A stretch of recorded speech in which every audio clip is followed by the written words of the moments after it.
General, am I now made to understand that Thomas Cloma is not a part of this general command and general staff course? As I am aware of, sir, none, sir. But I have to check with the course director himself, sir. And I'll get back to you, sir. Yes, because I'd like to inform you that Senator Ping mentioned this during our hearing. Sinabi niya, Thomas Cloma is the one who discovered Spratly Islands. And as the discoverer, he owns it. So dinonate niya sa Pilipinas, and this was formalized by President Marcos Sr. We only have modules not including the history, Your Honor. So yung pinagsasabi ni Senator Ping are all distortions. I have to find out, Your Honor. So General, so many times I'm being misquoted by several people, including a retired justice of the Supreme Court. In due time, we will meet all them. I'm not trying to isolate anything from our territory. Di ba sinasabi natin, we cannot give up an inch of our territory. It was the retired justice of the Supreme Court who gave up 242,000 of our territorial sea away. I will prove that in several days to come. Kaya sinasabi ko, siya yung traidor. Alam po ninyo kung sinong nag-object sa panig ng Pilipinas at that time when Thomas Cloma declared a freedom land? He was then our Secretary of Foreign Affairs, who later became President of the Philippines. Who is he? Carlos P. Garcia. Salamat po, Madam Chair. I yield to Senator Dante Marcoleta. He has questions about another bill that's being taken up, which is part of this cluster we are currently discussing. Thank you. Thank you very much, Madam Chair. I thought that I need to bring this up considering that it is subsumed in the entire discussion of the military plantilla. Kasi it's good that the National Defense College of the Philippines is here. I am interested in one section of this bill, Senate Bill number 146, in Chapter 4. It includes Section 42, which is about organization, mission, and function. This is about the armed forces of the Philippines. In our last meeting at the Commission on Appointments, there came up a topic about Command and General Staff Course. Parang yung mga PMAers yata are required to undergo a course called Command and General Staff Course. It was mentioned very briefly in that Commission on Appointments hearing where we were about to confirm 34 members of the Armed Forces of the Philippines. Doon kasi lumilitaw, Senator Ping mentioned a certain personality by the name of Thomas Cloma. And he asked the representative of the 34 members of the AFP were about to be confirmed whether he knew about Thomas Cloma. So sa kanilang exchange, Madam Chair, it was pointed out that Thomas Cloma was the one who discovered the Spratlys. Research niya. I knew Mr. Cloma and I interviewed him as a young journalist. His granddaughter is Rizabel Cloma, who was a journalist also. I will have it researched. When in the 80s or 90s, I interviewed Thomas Cloma, who discovered the Spratly Islands.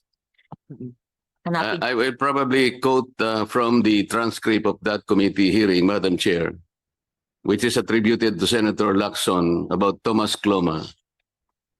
And I quote this. During the Commission on Appointments hearing for the confirmation of ad interim appointments of members of the Armed Forces of the Philippines, last 4 February 2026, a colleague noted that lawyer and adventurer Thomas Cloma discovered the Spratly Islands and occupied them as under res nullius. Whoever discovers and occupies the land is recognized as the owner. Cloma turned over the ownership of the land to the Philippine government. Is this the course adopted, Madam? Yun ba yung pagkakaalam natin that Tomas Cloma was the one who discovered the Spratly Islands?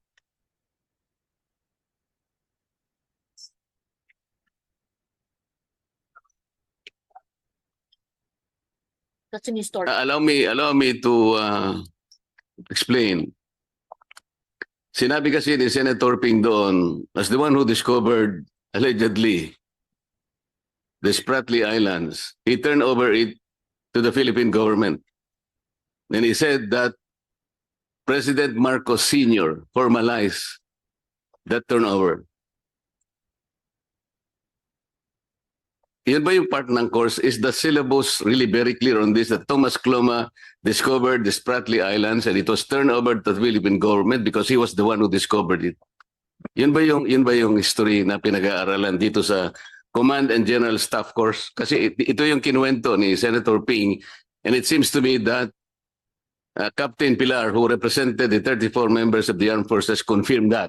I just want to confirm now before you kung talagang ito yung tinuturo sa course na ito. Good morning to our distinguished senator. Yes, If ma'am. I may be allowed to respond, sir. If the statement came from the AFP Command and General Staff College, I believe. No, this is statement came from Senator Ping. That's why I'm trying to clarify and have it confirmed kung totoo ito ang itinuturo. Kasi sabi nung captain, he took this course in Camp Crame. Sabi ni Senator Ping, when he took this course in 1983, he took it in Fort Bonifacio. So nagkakaalaman sila about this course. But I'm talking about Tomas Cloma. Ito ba yung tinuturo sa course na siya nag-discover and he turned over it to the government of the Philippines?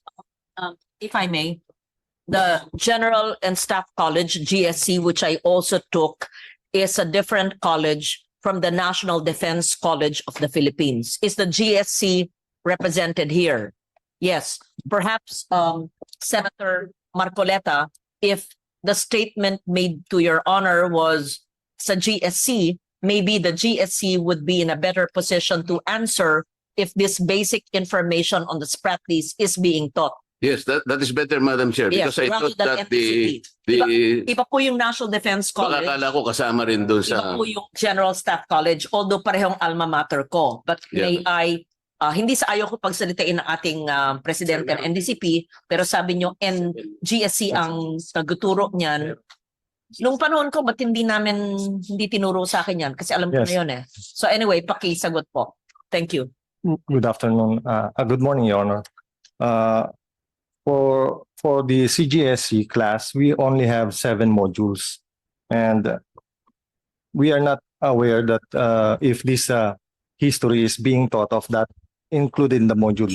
Our module only consists of international security and military strategies, leadership and resources management, contemporary security challenges, strategic communication, OPART, and joint and combined operations. So let me be clarified. Anong pangalan niya? Hindi ko po makita yung pangalan niyo. Will you please identify yourself? Brigadier General Alexander Gigantone, sir. General, am I now made to understand that Tomas Cloma is not a part of this Command and General Staff course? As I am aware of, sir, none, sir. But I have to check with the course director himself, sir. And I'll get back to you, sir. Yes, because I'd like to inform you that Senator Ping mentioned this during our hearing, and Captain Pilar responded quite quickly that he knew also Tomas Cloma at hindi siya kinonfirm niya yung sinasabi ni Senator Lacson because he did not object to the narratives that was fed to us. Sinabi niya, Tomas Cloma is the one who discovered Spratly Islands. And as the discoverer, he owns it. So dinonate niya sa Pilipinas, and this was formalized by President Marcos Sr. As a matter of fact, sabi niya, this was also formalized by the arbitral ruling. He was referring to the 2012 arbitration in the South China Sea arbitration. Yes, sir. So wala ito sa course ninyo? We don't have military history module in our CGSE. Bakit kaya niya sinabi na, did you take up your command general staff course at Port Bonifacio? Sabi niya. Sabi naman ni Captain Pilar, no sir, I took it at the at Camp Crame. So parang nagkakaalaman sila na meron talagang command and general staff course. And do you know kanya Tomas Cloma? Yes sir. Doon niya in-introduce na si Tomas Cloma is the one who discovered Spratly Islands. So Sir, walang course na ganito. Wala po, Your Honor. As of now, Your Honor, probably in the past there's a military history, but I can only I'm surmise. very interested in this because it should be corrected kung talagang nandun si Tomas Cloma. It should not be distorted. Tomas Cloma is a seafarer, he's not a discoverer. In 1956, he proclaimed a freedom land. It's like a notice of claim. That was in 1956, and several countries objected to that. United Kingdom, the United States, Australia, Japan, China, and the Philippines. That is the history. Alam niyo kung bakit nag-object ang mga countries na ito? Because at that time, in 1956, Spratly Islands is not considered terra nullius. Meaning, hindi siya undiscovered, hindi siya unoccupied. As a matter of fact, in 1897, Great Britain already notified the world by issuing a notice of claim. After that, when that claim was abandoned, France took over. Until in 1933, Japan served a notice of claim, copy furnishing the United States of America. We were then a colony of America. That was in 1933. And Japan called the Spratly Islands Sinangunto. Tayo tinawag nating Kalayaan Island Group. I'm trying to emphasize this, General. Ang dami kasing ang daming mga disinformation and misinformation eh. Paano nilang sasabihin na somebody donated this to the government? But this is not the whole point now eh. Alam ninyo, 4 na territories ng ating Spratly Islands, are already territories of the Philippines. Simply because we occupied them. Tayo nag-occupy na dito eh. And somebody is suggesting na sinasabi ko raw, I'm trying to remove the KIG from the territory of this country by presenting a spliced narrative. Ito yung mabigat dito eh. No less than a senator of the republic did this. We'll come to this in proper time. Gusto ko lamang paalam na alam niyo si Tomas Cloma was mentioned in the arbitral award only in pages 250 and 251. Sinasabi ng tribunal, a certain Filipino and his associates had some activities in this Spratly, sabi niya. Yun lang, na-mention. Doon lang siya na-mention. And parang nagkataon lang na nakarating sa Ito Aba and nagkaroon lang ng konti sigurong kung ano-ano pinagagawa nila doon. That was the only time that this Tomas Cloma was mentioned in the arbitration tribunal. So baka po tinuturo sa Command and General Staff Course. Your Honor, as I said, sir, we only have modules not including the history, Your Honor. So yung pinagsasabi ni Senator Ping are all distortions. I have to find out, Your Honor. It's borne out by our TSN. May transcript po kami. Probably in the old CGSC classes in the 80s or 90s, Your Honor, there's a part of history, but I can only surmise on that, Your Honor. So sinasabi ko lang po, ako kailanman hindi ko sinabi, I'm trying to remove the KIG from the territory of this country. I never, not even a suggestion. Alam po ninyo, it was misquoted several times here. Eh. When we were meeting at the CA, I was only trying to emphasize two things. The difficulty of plotting the West Philippine Sea because of several obstacles. There are 3 articles of the UNCLOS that will be contradicted if we will encircle West Philippine Sea with the KIG. Pero hindi ko po problema yon. Problema na ng NAMRIA kung paano natin gagawin. I hope we can help NAMRIA plot the map of the West Philippine Sea in our lifetime. Pero hindi ko kailanman sinadjust. Sinabi ko lang, napakahirap talaga kako. Alam mo, after 14 years, you may want to look back at Administrative Order number 29, which was issued by President Pinoy in 2012. At that time, he already instructed the NAMRIA and the Department of Foreign Affairs to prepare the necessary maps and charts with coordinates and submit them to the United Nations and notify all relevant international organizations, including the International Hydrographics Organization, for the purpose of plotting a West Philippine Sea map as the western side of our country. I was telling them, maybe, I just said maybe, the difficulty lies in the several obstacles that they will encounter. Kasi nga nasa high seas na lahat yun eh. I'm not talking about territory. I'm only talking about the West Philippine Sea. How we can encircle that part of the ocean, most of which is already the high seas. Kasi nagbiro lang ako. It was a hypothetical statement when I said, well, you want to give up the KIG para ma-encircle mo. But that was highly hypothetical. It was not even a suggestion. Sabi ko pa nga eh, kung pwede lang nating ilipat sana sa EEZ natin, but you cannot do that. Only God knows. Or only God can do that. So, General, so many times I'm being misquoted by several people, including a retired justice of the Supreme Court. In due time, we will meet all them. Kasi naggawa na po ako ng resolution. I will ask the NAMRIA and ask all these people trying to paint me as the villain and they as the national hero of the Philippines.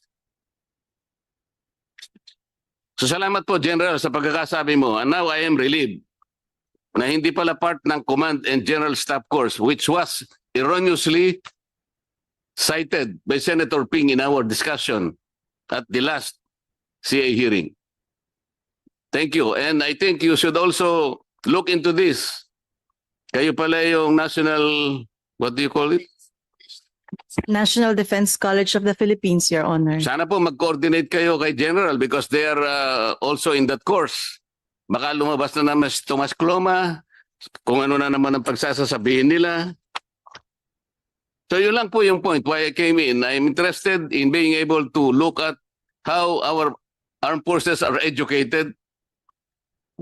Ang gusto ko po talagang mangyari rito sa buhay natin, in our lifetime, we should be able to plant the West Philippine Sea on the western side of this country like what Vietnam did. Alam po ninyo yung ginawa ng Vietnam? Nakagawa sila ng Gulf of Tonkin. Now, titingnan po ninyo ang mapa ng South China Sea. The Gulf of Tonkin is there because it is registered in the S-23. What is S-23? What is that? S-23 is the limits of oceans and seas. It is published by International Hydrographics Organization. Naglaban sila ng China. Nanalo ang Vietnam. Now, tingnan po ninyo ang South China Sea. Meron silang Gulf of Tonkin. But what about our West Philippine Sea? Hanggang ngayon, wala. Dahil hindi ginagawa ng NAMRIA ang sinabi in 2012. Alam niyo pinalabas nila ngayon, I think nagpalabas sila. They showed them up. Last Wednesday. Tingnan po ninyo kung anong nilabas ng NAMRIA. It was an administrative map. What is an administrative map? Ano po ibig sabihin ng administrative map, Madam? I have to request your indulgence, Your Honor. I'm not an expert on maritime concerns. An administrative map is a map that delineates the political subdivision of our country. Makikita nyo doon ang regions and the provinces. Ito ginawa nila. Tingnan ninyo, it was published, dated December 2025. That is not the kind of map needed by the United Nations. That is not the kind of map needed by the IHO. It should be a map accompanied by charts with coordinates. Para sa ganun, we can notify the whole world, the whole international community that we would like to allocate that purely for the Philippines. Ilagay natin sa mapa yon. There are obstacles, I know that, but we should work on the obstacles. The NAMRIA should work on this. Hindi yung sasabihin nila na, I'm saying all the difficulties, I'm not trying to isolate anything from our territory. Di ba sinasabi natin, we cannot give up an inch of our territory. Alam niyo kung pahabain ko lang ang discussion na to? It was the retired Justice of the Supreme Court who gave up 242,000 of our territorial sea away. I will prove that in several days to come. Tayo, sinasabi natin, even an inch of our territory, we will not give up. Tama naman yon, ilalaban natin yon. Pero siya, dahil sa pagdedesisyon niya ng mali, the Republic Act 9522, 2011, somebody raised it to the Supreme Court on issue of constitutionality. Ang akala ko naman alam niya ang ginagawa niya. Ang nawala sa atin, territorial sea, madam, 242,030 square nautical miles. That's more than the area, that's more than the land area of this country. The land area of this country is about 300,000 square kilometers. How much is 242,000 square miles, madam? That's about 629,000 square kilometers. Kaya sinasabi ko, siya yung traidor. Ayaw niyang pag-usapan ito because it happened. Gusto niyang palawakin to, tingnan natin lahat. Ang territorial sea, madam, including our land area, ito yung ating territory. It was defined by our national territory provision of the Constitution. Look at your 1935 Constitution. Look at your 1973 Constitution and the 1987 Constitution. We did not give up any inch of our territory, including of our territorial seas. The retired Justice of the Supreme Court did that. I'm sorry, I need to say all this. To allay all those false statements and misinformation. Thank you, ma'am. Yes. Did I give you enough time? Yes, ma'am, and thank you very much for the time. Yes, I'm sorry I had to take a call and because I wanted to give the time to my colleague to clarify certain statements. I apologize, I did not hear what you said, but whatever he says is what he says. You'll be able to read what I said anyway, madam. I will That's of the read transcript. the transcript of records and whatever clarification the good senator has said, I would suggest that you state it in plenary so that it is in record in the plenary session, whatever it has. Then we proceed with our bills. Thank you. So kayo po, it's never too late to take up GSE. It's never too late to take masters in national security. Provided Maski na batikan na abogado na kayo. provided they will exclude the Thomas Cloma issue. Totoo naman yun Hindi Hindi, wala pala sa. The general already confirmed it to me. It may not be the classes, but Yeah. it's historical fact. In fact, sino ang bihasa? Who can give us the historical perspective of the Spratlys? Because when I was a young journalist in the 80s, anong taon yun? Thomas Cloma interview ko. Google him. Tanong mo kay Jane, ngayon na. Kanino ko pa sinabi 30 minutes ago in-interview ko po si Thomas Cloma sa bahay niya sa Quezon City. Tawagan si Rizabel Cloma. Yung apo niyang si Rizabel nandun. But retired na si Rizabel. That was like, I was in my 20s. And I interviewed Thomas Cloma. And we talked about the Spratlys in the 80s. And then, fast forward 1992, I took up my master's in national security at 32 years old. At the Blue Book, one of our exams, maybe term paper, was on the South China Sea issue on the Spratlys. Eh wala pang computer no, wala pang soft copy, handwritten ko yun sa isang blue book ko. Mahahanap kaya ng NDCP yung blue book ni Loren Legarda noong 1992? Kung meron yon, as early as 1992 po, ay sumusulat na ako about the Spratly Islands. Madam Chair, wala po Anyway. akong problema kay Tomas Cloma kung ang pinag-uusapan lang, nakarating siya sa Ito Aba, kasama niya yung kanyang mga associates, sapagat nakarecord ito sa history ng arbitration. At siya rin naman ay nakapunta sa kanyang mga associates. Very briefly, sabi ng arbitration, nandun siya, pero wala siyang residence doon, hindi man siya nangisda doon. They were talking about the historical rights of who fish in that area, who mine in that area. So nabanggit talaga ang pangalan niya na he had some activities, although briefly, in the Spratlys as well as in Ito Aba. Yun ay hindi natin pwedeng alisin sa history. Ngunit kung itinuturo po nila na Tomas Cloma ay siyang nag-discover ng Spratlys, ang dami pong bansa ang talagang nag-object. Kaya baka mamamali po yung mga estudyante na magte-take up ng course na yan. At lalong-lalo naman, hindi niya i-donate because paano niya po i-donate? On record po ito, the Philippines is one of those countries who objected kasi nga hindi siya terra nullius eh. Meaning to say, there are a lot of discoveries already prior to 1956 when he declared a freedom land. Yun lang po ang part na dapat wag nating susundin dahil mali yun. Lalong-lalo naman na sinabing dinonate. At yan daw ay formalized sa Presidential Decree 1596. Maling-mali po yun. Kahit basahin po ninyo yung PD 1596, wala pong sinasabi tungkol kay Tomas Cloma.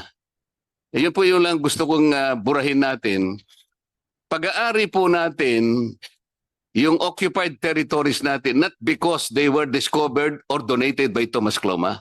Pag-aari natin simply because nandun ang mga tao natin and we have effective control. Under public international law, kung sino merong effective control, siya yung may-ari. That's the status now. So wag nating sasangkot si Tomas Cloma sa mga bagay na hindi tama para sa kanya. So yun lang pong i-correct natin. Let us cleanse the part of that course na pinalalabas na discoverer siya at dinonate na at pinormalize ni President Marcos in his presidential decree. That was all wrong. That is historical distortion. I think that is very, very clear, General.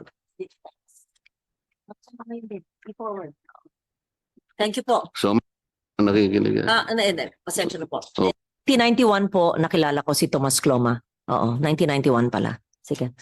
Nakinig po ako. Sige, then I'll have a transcript. Have you clarified? You want to read something to record?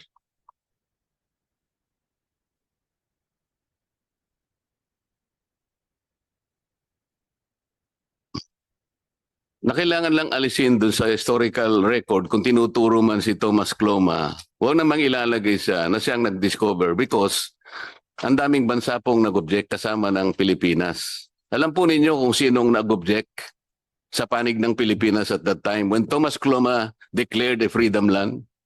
Do you know who represented our country when he himself objected to the declaration of Tomas Cloma? Alam po ba ninyo kung sino? He was then our Secretary of Foreign Affairs, who later became President of the Philippines. Who is he? Carlos P. Garcia. Salamat po, Madam Chair. We proceed. Thank you, Senator Marcoleta. Oo, opo. Opo, Okay ka na, hindi ka na. Opo. opo. Thank you. Okay. We proceed.